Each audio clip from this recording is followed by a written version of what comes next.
There's a reason you're hearing these words at this exact moment in your life. It's not random. It's not coincidence. You're here because something deep within you, the part I call your higher wisdom, is whispering that it's time.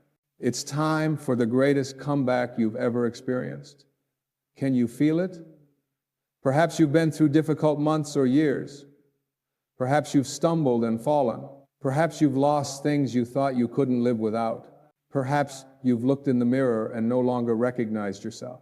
But let me be crystal clear about this. Everything you've been through, every pain, every failure, every long night when you questioned whether you could continue, all of it has been preparing you to step into the most extraordinary phase of your life. I want you to pause for a second and really contemplate this word comeback. We often think of it as returning to where we once were, but that's not what's happening to you. The comeback you're entering isn't about going back to the old version of yourself. It's about stepping into an entirely new version, one that the difficulties have forged, that the challenges have strengthened, that the losses have taught what truly matters. You're not going back. You're moving forward. And that's why this comeback is going to be so powerful. You see, in my many years of working with thousands of people, I've observed a pattern.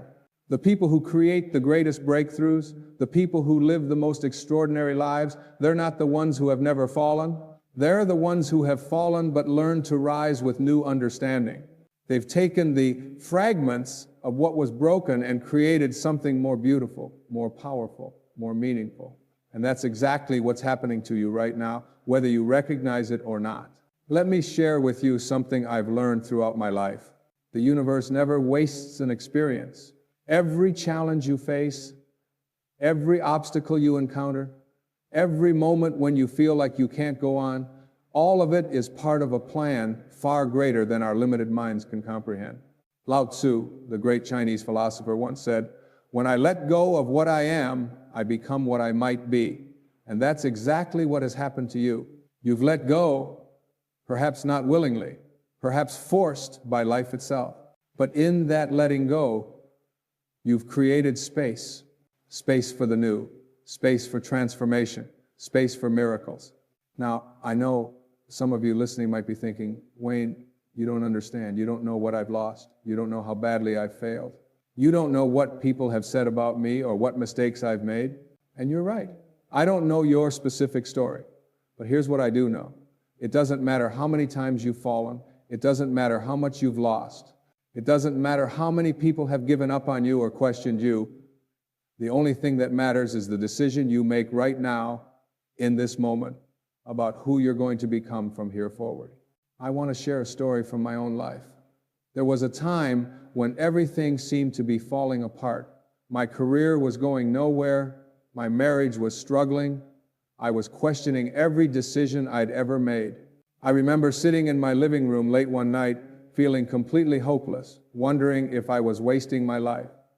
And in that darkest moment, something shifted inside me. I realized I was looking at my situation from a place of fear and limitation. I was allowing external circumstances to define who I was. And in that moment of awakening, I made a decision. I decided that regardless of what was happening around me, I would not allow it to determine who I was on the inside. That was the beginning of everything. Not because the external circumstances suddenly changed overnight, they didn't, but I changed. And when I changed, when I began to see the world through a different lens, when I started to act from a place of possibility rather than limitation, everything began to shift. Not immediately, not in the way I expected, but it shifted, and the years that followed became the most extraordinary years of my life. Not because I discovered some magic secret, but because I realized the secret was the shift in my own consciousness. And that's exactly what's available to you right now. A shift, an awakening, an opportunity to see your life, your circumstances, your challenges through an entirely new set of eyes. But here's the thing. It requires a decision, a commitment. Not a commitment to a specific outcome, but a commitment to the process of becoming the person you were born to be. Let me be clear about what this means in practical terms. The greatest comeback of your life doesn't begin with a grand action. It begins with a small shift in perception.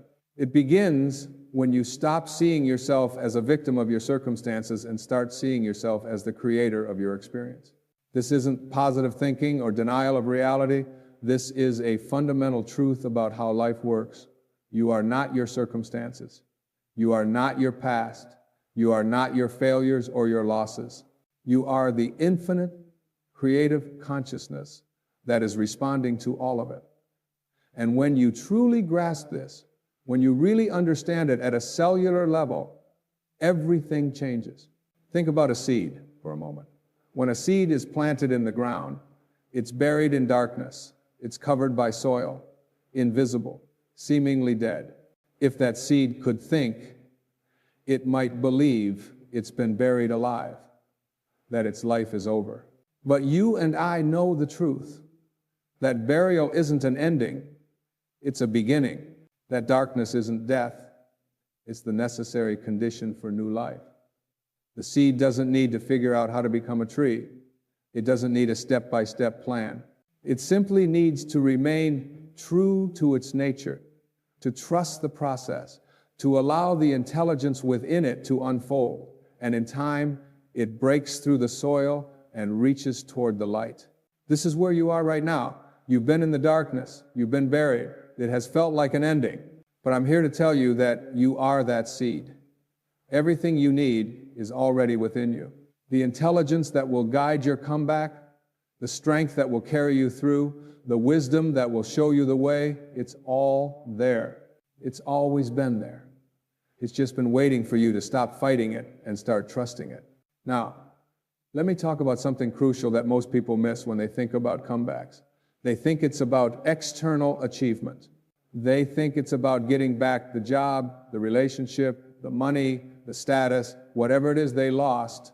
And while those things might come, and often do, they're not what the comeback is really about. The real comeback is internal. It's about reclaiming yourself. It's about reconnecting with your true nature. It's about remembering who you were before the world told you who you should be. I've worked with people who had everything by society standards, wealth, fame, success, and they were miserable. And I've worked with people who had lost everything, and they were radiant with peace and joy. The difference wasn't in their circumstances. It was in their relationship with themselves. It was in their understanding of what truly matters. Your comeback is an invitation to discover what truly matters to you, not what your parents said should matter, not what society says should matter, not what your ego says should matter, but what your soul knows matters. Here's something I want you to really absorb. Right now, in this very moment, you have everything you need for your comeback. Not everything you think you need, not everything society says you need, but everything you actually need. You have breath in your lungs, you have consciousness, you have the ability to make a choice, and that's enough. That's more than enough. Because the greatest power you possess isn't the power to control external circumstances, it's the power to choose your response to those circumstances. It's the power to decide what meaning you'll give to your experiences. It's the power to transform yourself, and in transforming yourself, to transform your life. Let me share something with you that might sound radical. Your comeback has already begun. It began the moment you started listening to this message. It began the moment something inside you said yes to the possibility of change.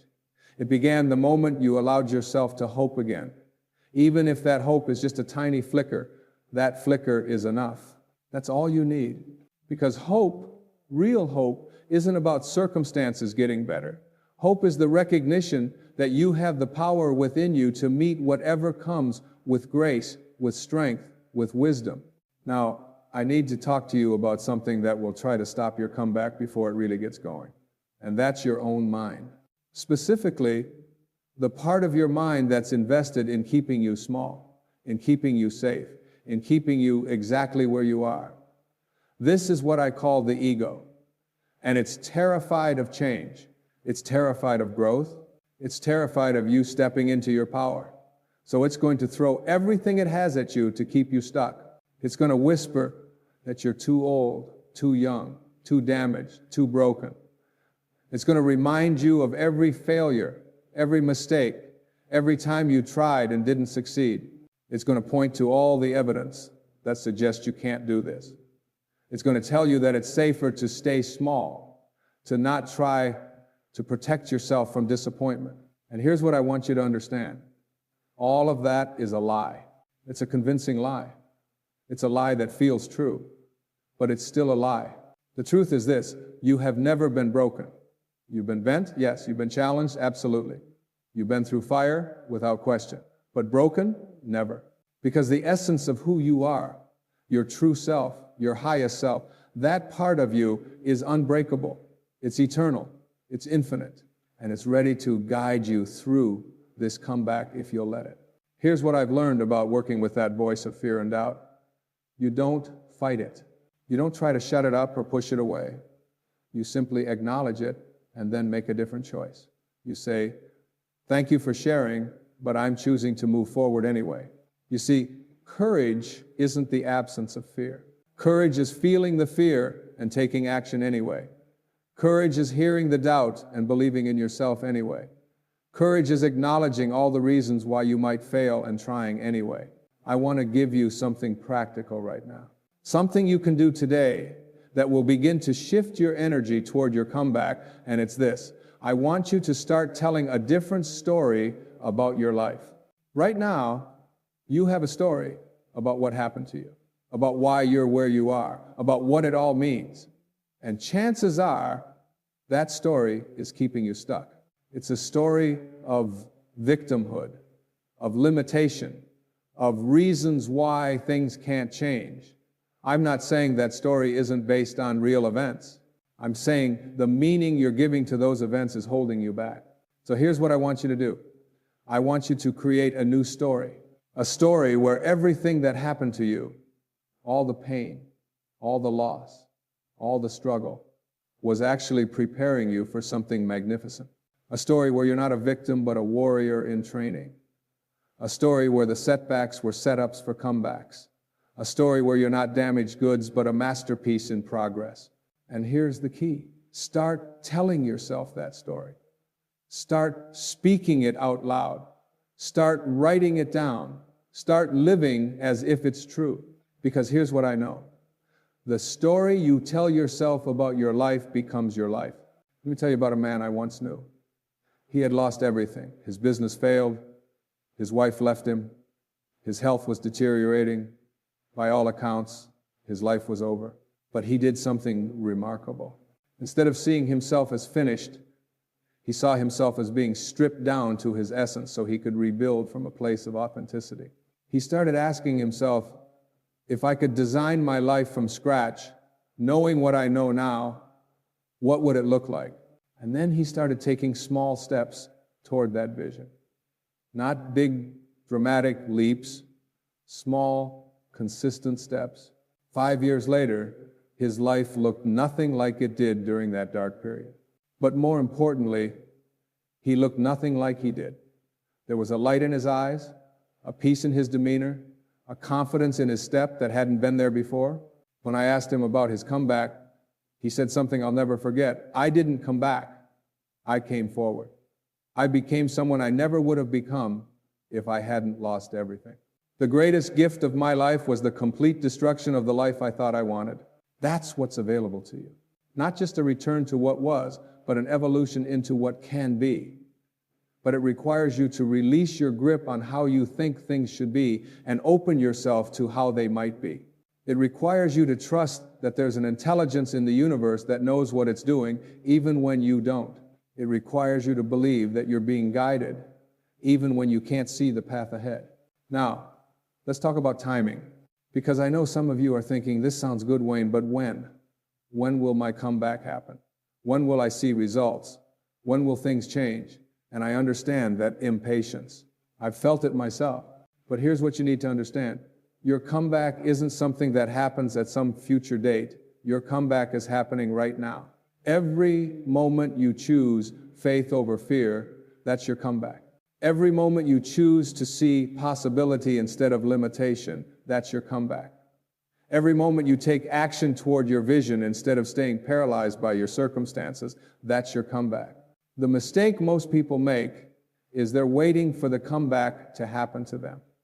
They're waiting for circumstances to change, for opportunities to appear, for someone to rescue them.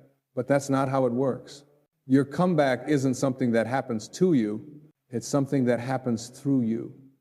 You are the instrument of your own transformation. You are the catalyst of your own change.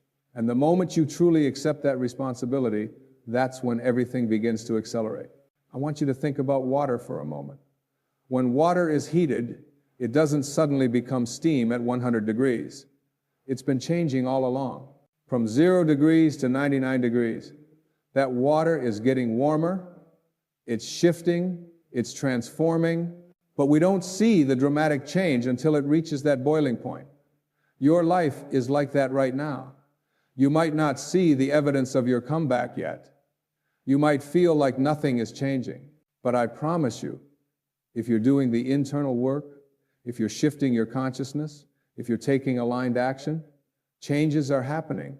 The water is heating up, and one day you will reach that boiling point and the transformation will become undeniable. But you have to trust the process. You have to keep going even when you don't see immediate results. You have to believe that every effort matters. Every choice counts. Every small step forward is building momentum, because that's the truth. Nothing you do in alignment with your higher self is ever wasted. It's all contributing to the shift that's occurring within you and around you. Let me address something that might be weighing on your heart right now. Some of you are carrying guilt or shame about the past.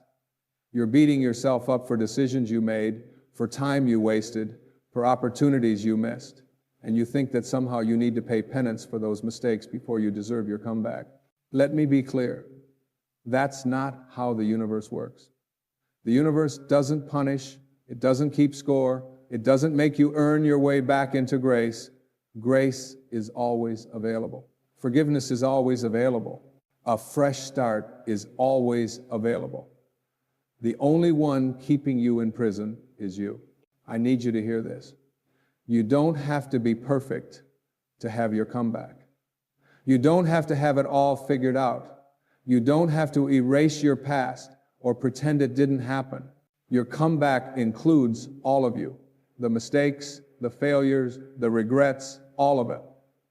Because those experiences have given you something invaluable. They've given you wisdom. They've given you compassion. They've given you depth. They've made you human. And that humanity is your greatest asset, not your biggest liability. So I'm inviting you right now to forgive yourself, to really, truly forgive yourself. Not in some surface way where you say the words but don't mean them, but in a deep, cellular way where you release the burden you've been carrying, where you acknowledge that you did the best you could with the awareness you had at the time, where you recognize that your mistakes were part of your journey, not detours from it, where you give yourself the same compassion you would give to someone you love deeply.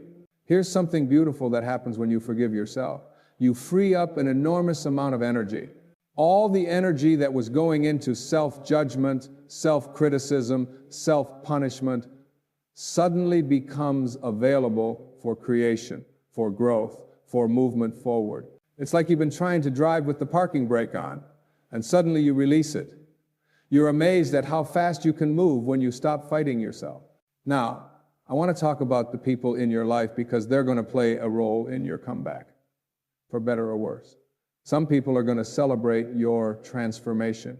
They're going to encourage you, support you, believe in you. Hold those people close. They're your tribe. They're your allies. They see the truth of who you are, even when you forget it yourself. But here's what else is going to happen. Some people are not going to like your comeback. They're going to be threatened by it. They're going to try to pull you back down.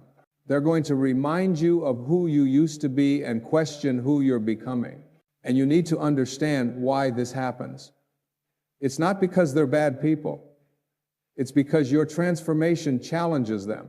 When you change, it holds up a mirror to their own life and their own choices. When you grow, it highlights where they've stayed stuck. When you step into your power, it reveals their own powerlessness. So they'll try to keep you small, not out of malice necessarily, but out of their own fear and insecurity. You have to be prepared for this. You have to be strong enough to keep going even when the people around you don't understand or support what you're doing. This doesn't mean you have to be harsh or cut people off, but it does mean you have to be clear about your priorities. Your comeback isn't a democracy. You don't need everyone's approval or permission. You don't need consensus.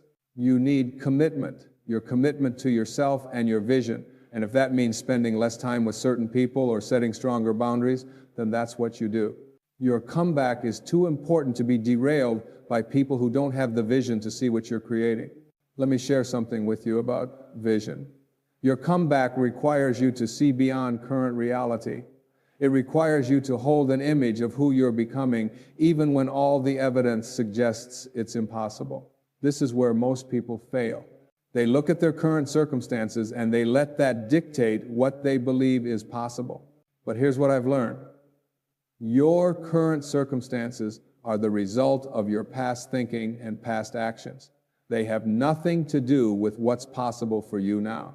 The moment you change your thinking, the moment you change your actions, you set new causes in motion that will create different effects. So I'm asking you to be willing to see what isn't visible yet, to believe in what hasn't manifested yet, to trust in what you can't prove yet. This is what faith really is, not blind belief, but the willingness to act on your inner knowing even when the outer world doesn't reflect it yet.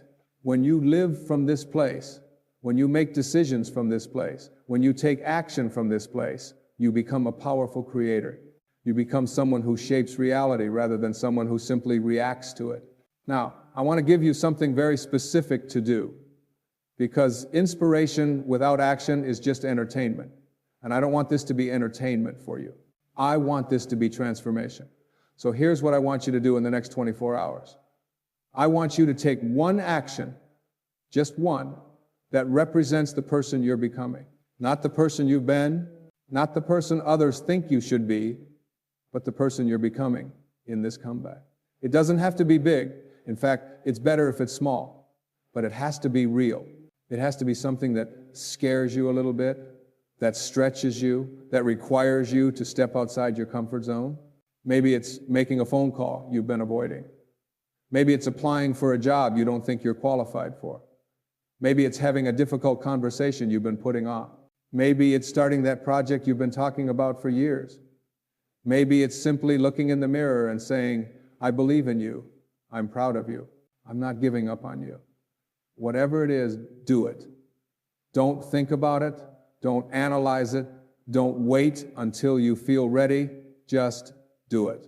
Because action creates momentum, and momentum creates results, and results create belief, and belief creates more action. That's the virtuous cycle of transformation. Here's something else I want you to understand about this comeback. It's not going to be linear. There will be good days and hard days. There will be moments when you feel like you're flying and moments when you feel like you're falling. There will be breakthroughs and breakdowns, and all of that is normal. All of that is part of the process. The problem is, most people expect transformation to be smooth. They think once they commit to change, everything should flow easily. And when it doesn't, when they hit obstacles or have setbacks, they think they're doing something wrong or that it's a sign they should give up, but that's not true. The obstacles are part of the path. The setbacks are part of the setup. The challenges are strengthening you, preparing you, ensuring that when you reach your breakthrough, you're ready to sustain it. Think about a butterfly for a moment. When a butterfly is ready to emerge from its chrysalis, it has to struggle to break free. That struggle is what pushes fluid into its wings, giving it the strength to fly. If you were to help the butterfly, if you were to cut open the chrysalis to make it easier, the butterfly would never fly. It would have weak, shriveled wings. The struggle isn't an obstacle to its transformation. The struggle is the mechanism of its transformation. The same is true for you. Don't curse the struggle. Embrace it. It's making you who you need to be, Now, I want to talk about something that might be uncomfortable, but it's crucial. You need to take responsibility for where you are. Not blame, responsibility. There's a difference. Blame is about judgment and punishment. Responsibility is about power and choice. When you take responsibility for your life, even for the parts that weren't your fault, you reclaim your power. You move from victim to creator. You stop waiting for someone or something else to change, and you become the change. This doesn't mean you caused everything that happened to you. Life throws curveballs. People hurt us. Systems fail us. Circumstances conspire against us. I'm not denying any of that. But here's what I'm saying. Regardless of what happened to you, you get to choose what you do with it. You get to choose what meaning you give it. You get to choose what you become because of it. And when you truly embrace that level of responsibility, when you stop making excuses and start making choices, that's when your comeback accelerates exponentially. I've seen this again and again in my work. The people who transform their lives most dramatically are the ones who stop pointing fingers and start looking in the mirror. They're the ones who say, you know what? It doesn't matter whose fault it is. It doesn't matter what happened in the past. What matters is what I do next. What matters is the choice I make right now. That's the attitude of a champion. That's the mindset of someone who creates extraordinary comebacks. Let me share something with you about purpose, because your comeback is intimately connected to your purpose.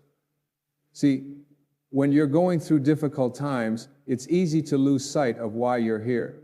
It's easy to forget that you have gifts to give, contributions to make, a unique role to play in this world. But the truth is, your purpose didn't go anywhere just because you went through hard times. If anything, your purpose has been clarified and deepened by what you've experienced. You now have wisdom you didn't have before. You have empathy you couldn't have developed any other way. You have strength that could only be forged in fire. Your comeback is about reclaiming your purpose. It's about stepping back into your role as a contributor, as someone who matters, as someone who makes a difference. And I'm not talking about something grand or famous necessarily. Your purpose might be to be a loving parent. It might be to create art that moves people. It might be to build a business that serves. It might be to be a friend who really listens. Whatever it is, it matters. You matter. And the world needs what only you can give. So I'm asking you to reconnect with that. To ask yourself, what am I here to do? What am I here to give? What am I here to create or contribute or become? And don't tell me you don't know. You do know. There's a part of you that has always known. You've just been too busy surviving to listen to it. But now, in this moment of your comeback, you have an opportunity to tune back into that inner guidance, to remember what lights you up, to recall what makes you feel most alive. As we move toward the close of our time together, I want to paint a picture for you. I want you to see yourself 6 months from now, a year from now, 5 years from now. I want you to see the person you're becoming through this comeback. See yourself with clear eyes and a confident heart. See yourself moving through life with purpose and passion. See yourself handling challenges with grace and wisdom. See yourself creating, contributing, connecting in ways that feel authentic and meaningful. See yourself at peace with who you are, comfortable in your own skin, no longer seeking approval or validation from outside yourself. See the relationships in your life transforming as you transform. See new opportunities appearing as you become someone who can receive them. See doors opening that you didn't even know existed. See yourself inspiring others simply by being who you truly are. This isn't fantasy. This isn't wishful thinking. This is what happens when you commit to your growth, when you do the inner work, when you take aligned action day after day. This is what's on the other side of your comeback. But it requires something from you. It requires your full commitment, not a half-hearted effort, not a I'll try and see what happens approach, but a deep, unwavering commitment to becoming the person you know you can be. A commitment that says, I don't care how long it takes, I don't care how hard it gets, I don't care who doubts me or who walks away, I am doing this. I am becoming this. This is happening. That level of commitment is what separates those who create extraordinary comebacks from those who stay stuck. So here's what I'm asking you to do right now, in this moment. I'm asking you to make a decision. Decide that your comeback begins now, not tomorrow, not when things get better, not when you have more resources or more support or more confidence. Now decide that you're done being small, done playing victim, done waiting for permission or approval or perfect conditions. Decide that from this moment forward, you're going to show up as the person you're becoming. Even if it feels uncomfortable, even if you don't believe it yet, even if no one else sees it. And then take that first step. Take that action we talked about. Do that thing that scares you. Make that move that stretches you. Because your comeback isn't a destination you arrive at someday. Your comeback is built through the accumulation of small, brave choices made consistently over time. It's built through showing up when you don't feel like it. It's built through trying again when you fail. It's built through choosing faith over fear, possibility over limitation, growth over comfort, again and again and again. You are capable of so much more than you realize.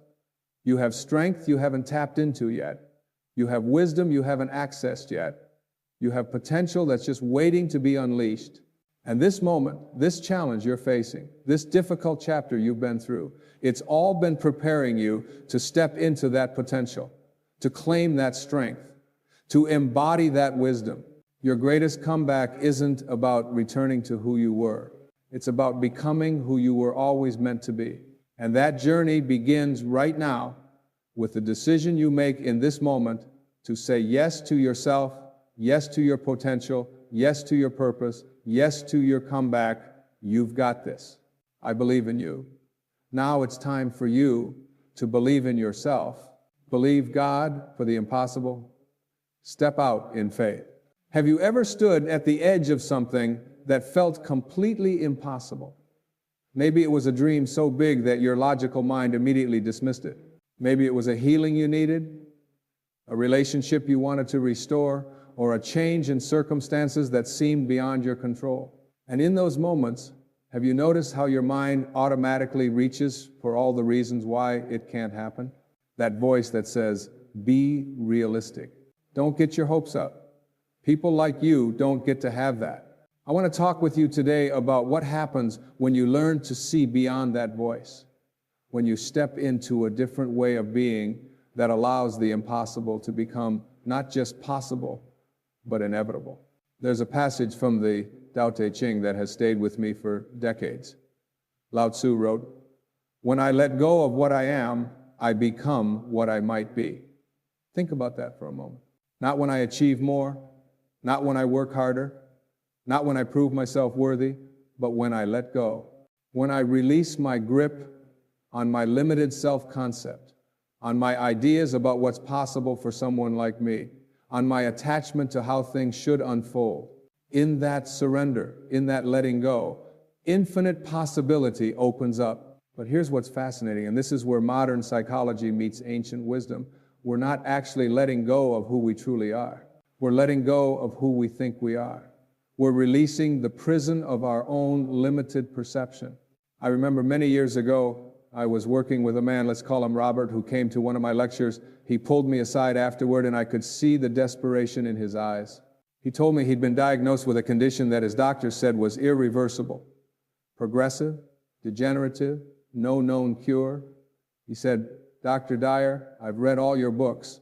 I've tried to think positively. I've tried to manifest healing. But every morning I wake up and the symptoms are still there, and I feel like a failure because nothing is working." And I asked him a question that I want to ask you now. What if the problem isn't that healing isn't available to you, but that you're looking for it in the wrong place? You see, Robert was doing what most of us do when we encounter the impossible. He was trying to use his ego, his limited, fear-based self, to force the universe into compliance. He was white-knuckling his way toward healing, gripping so tightly to the outcome that there was no space for grace to enter. He was operating from a belief that he had to make it happen. That if he just thought hard enough, visualized perfectly enough, took the right actions, then maybe God or the universe or whatever power he believed in would reward his efforts with a miracle. But that's not how faith works. That's not how the impossible becomes possible. Real faith, the kind that moves mountains, the kind that dissolves tumors, the kind that transforms circumstances that medical science or financial logic or relationship counseling says are hopeless. Real faith is not about believing harder. It's about believing differently. It's about shifting from ego to source, from force to flow, from asking, how can I make this happen, to asking, how can I allow this to happen through me? Let me share something with you that might sound paradoxical. The moment you truly step out in faith is the moment you stop trying to control the outcome. When you step out in faith, you're not stepping toward a specific result. You're stepping into alignment with a power that knows more than you do, that sees possibilities your limited perception cannot even imagine. You're saying, I don't know how this will unfold, but I trust that there is an intelligence in this universe that is for me, not against me. Now, I can already hear some of you thinking, but Wayne, what about taking action? What about being proactive? Are you saying I should just sit around and wait for miracles? No, that's not what I'm saying at all. There's a profound difference between inspired action and ego-driven action. Inspired action flows from a place of connection to source. It feels light even when it's challenging. It feels like a yes in your body, not a should in your mind. Ego-driven action, on the other hand, comes from fear, from control, from a belief that if you don't force it to happen, it won't happen. And here's the irony. Ego-driven action, no matter how much effort you put in, will always hit a ceiling. It will always be limited by what your conditioned mind believes is possible. But inspired action can part the Red Sea. Robert and I talked for a long time that evening. I asked him to try something different. Instead of spending his meditation time visualizing his body healing, instead of affirming health over and over like he was trying to convince himself or God, I asked him to simply sit in silence and ask one question. What wants to emerge through me? Not, please heal me, but what wants to emerge? Because you see, when we're fixated on a specific outcome, even healing, even something we desperately need, we're still operating from ego. We're still saying, I know what should happen, and my job is to make it happen. But when we open ourselves to what wants to emerge, we're saying something radically different. We're saying, I trust that there is a divine intelligence at work here, and I'm willing to be surprised by how it unfolds. 3 months later, Robert wrote to me. He said that in the beginning, sitting with that question felt frustrating, even pointless. His mind would race with worry about his symptoms, about his future, about whether he was wasting precious time. But he kept showing up to that question every morning. And gradually, something began to shift. He noticed that on certain days, he would feel a strong intuition to call an old friend, or to try a particular food he'd been avoiding, or to spend time in nature instead of at another doctor's appointment. These weren't dramatic lightning bolt moments. They were quiet nudges. And because he'd practiced letting go of his agenda, because he'd created space for something beyond his ego to guide him, he followed them. The remarkable thing, and I want you to really hear this, is that Robert's healing didn't happen the way he thought it would. His condition didn't suddenly reverse overnight in some medically inexplicable miracle. Instead, over the course of about 18 months, a series of seemingly unrelated events unfolded. That old friend he called mentioned a specialist who was doing cutting-edge work that his original doctors hadn't known about. That dietary change reduced inflammation in ways that created new possibilities for treatment. That time in nature shifted his nervous system out of chronic stress, which every piece of research shows impacts healing. And yes, there were changes that medical science couldn't fully explain. But here's what matters most. Robert stopped identifying as a sick person fighting against his body. He started experiencing himself as an expression of infinite intelligence that was reorganizing itself toward wholeness.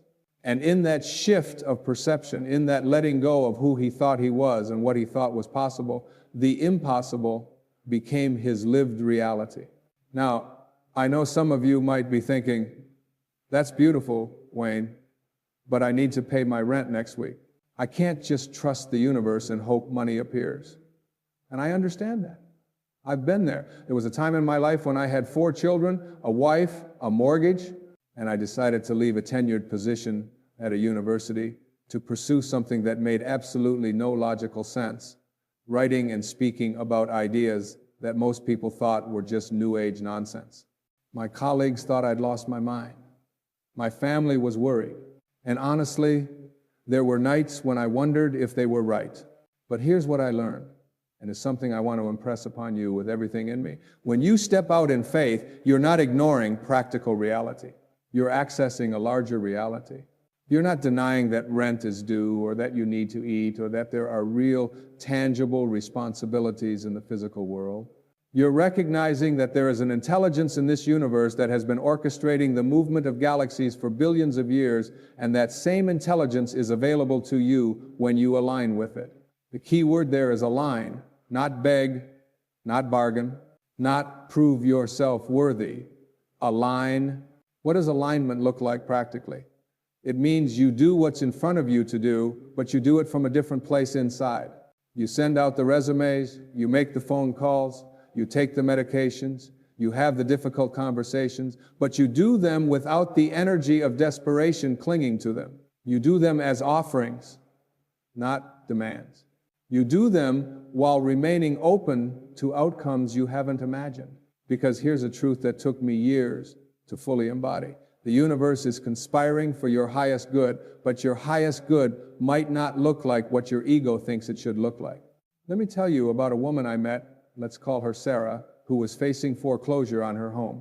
She came to me panicked, asking how she could manifest the exact amount of money she needed by the deadline, and I said something that initially made her angry. I said, what if losing your house is exactly what needs to happen for you to find the life you're meant to live? She looked at me like I'd lost my mind. She said, are you telling me to just give up? To not even try? And I said, no, I'm telling you to expand your definition of what's possible. You're so fixated on saving this one house that you've closed yourself off to the 1,000 other ways your life could unfold beautifully. The truth is, Sarah did lose that house. And for a while, it was devastating. She had to move in with her sister. She had to downsize radically. But in that process, in the letting go that she didn't choose but had to surrender to, something remarkable happened. Living with her sister reconnected her to family relationships that had been strained. The forced simplification showed her how much energy she'd been pouring into maintaining a lifestyle that wasn't even making her happy. And within a year, she'd started a business that had been a dream for decades, but that she'd always said she didn't have time or resources to pursue. 2 years later, she owned a home again, but more than that, she owned her life in a way she never had before. Now, I'm not suggesting that everyone needs to lose their home to find themselves. That's not the point. The point is that when we step out in faith, we're not stepping toward a specific outcome that our ego has decided is the only acceptable result. We're stepping into a relationship with life itself, with the creative intelligence that some call God, some call Source, some call the Tao, some call the universe. And that intelligence is always, always guiding us toward our highest unfoldment, even when the path looks nothing like what we planned. So how do you actually do this? How do you step out in faith when everything in your conditioning is screaming at you to control, to force, to make it happen? Let me offer you something practical, something you can begin today. Every morning, before you get caught up in the momentum of your day, sit quietly for even just 10 minutes. And instead of making it a time of asking or wishing or visualizing specific outcomes, make it a time of listening. Place your hand on your heart and ask, what wants to express through me today? What is mine to do? And then, this is crucial, wait. Don't fill the silence with your agenda. Don't jump immediately into action. Wait until you feel something. It might be subtle. It might be a feeling of yes or no in your body. It might be an image, a memory, a sudden thought about calling someone or going somewhere. These are not random. These are the whispers of your highest self, of that infinite intelligence that knows the path you cannot see. And then, when you do act, practice what I call relaxed intention.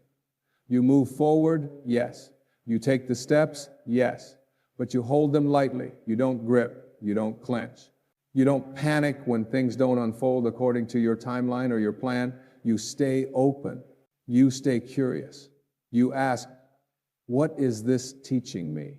What is this revealing to me?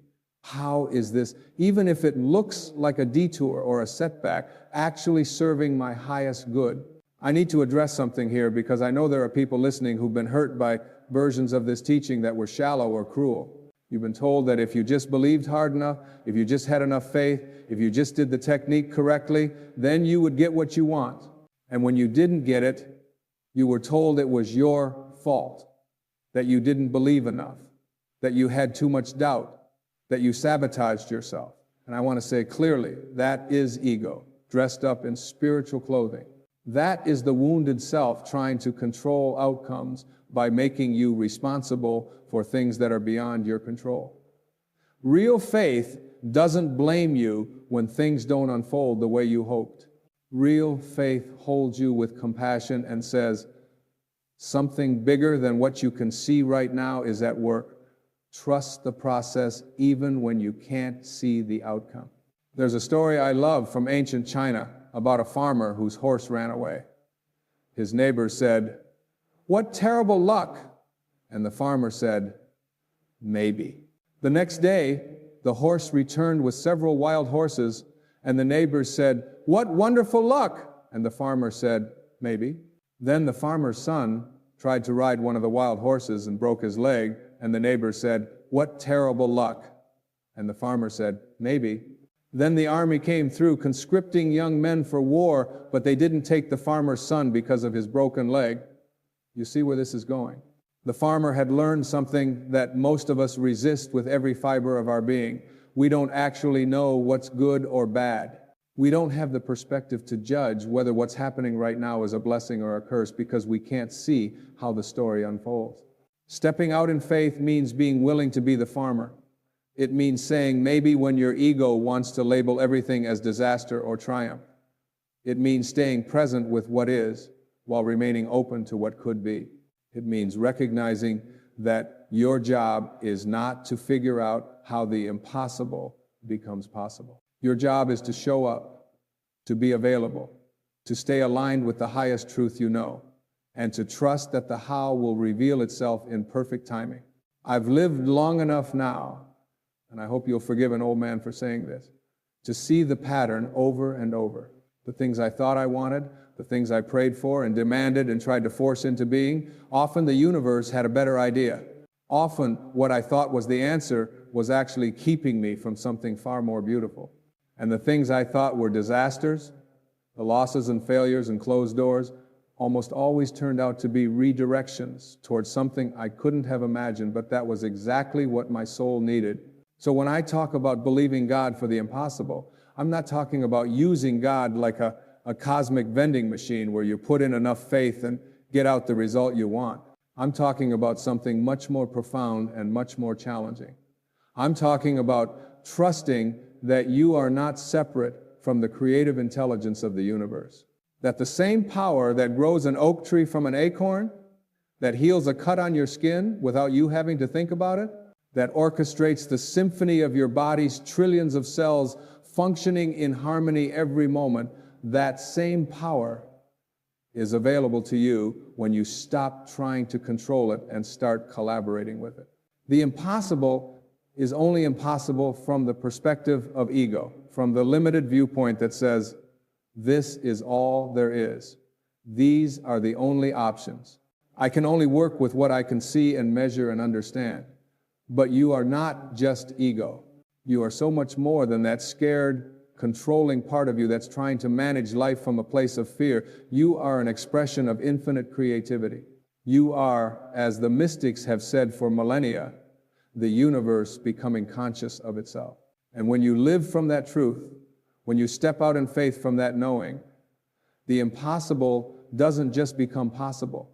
It becomes your natural state of being. Let me give you one more practice, and then I'll leave you with a question to sit with.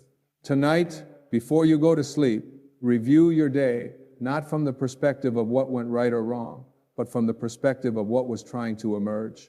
Ask yourself, where did I feel aligned today? Where did I feel that sense of flow, even for a moment? And then ask, where did I resist? Where did I grip? Where did I try to force something instead of allowing it? Don't judge yourself for the answers. This isn't about self-criticism.